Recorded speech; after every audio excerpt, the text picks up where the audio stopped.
Рәсми мәгълүматларга күз салсак, менә шу экранда күренгәнчә, Казанда 2010 елдан бирле 14 мең авария очраклары теркәлгән.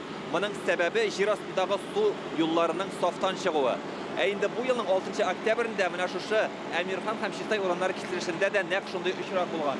Хәзерге вакытта бирдә ремонт эшләре бара. Транспорт хәрәкәте шикләнгән, көне-төне эшлиләр. Бу тирәдә яшәүчеләр исә хәзердә моннан шикләнеп уза. Ярыйлы бәхеткә беркем зыян күрмәгән. Икенчесендә машина төшеп китмәс дип һич кем әйтә алмый.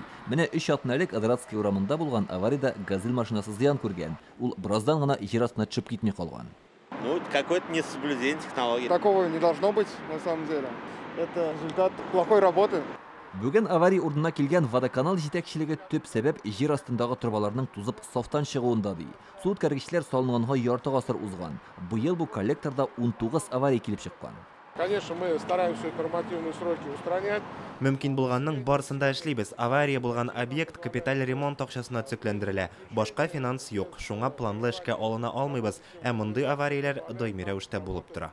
Менә бу җир астындагы канализация трубасының эчке ягы ни дәрәҗәдә тузган булуы беренче караштан ук аңлашыла. Өстенә кеше килеп басса да ишелеп төшәргә мөмкин. Мондый урыннарда ремонт узакка сузыла. Гомумән 8 километр озынлыктагы труба алыштырырга кирәк. Бу коллектор Яңа Савин Совет районы Дәрвишләр бистәсе халкына хезмәт күрсәтә. Анда 1000-нән артык күп фатирлы йорт, 50 балалар бакчасы һәм 25 мәктәп бар. Сафтан чыккан коллекторлар Казанның һәр районында бар ди белгечләр.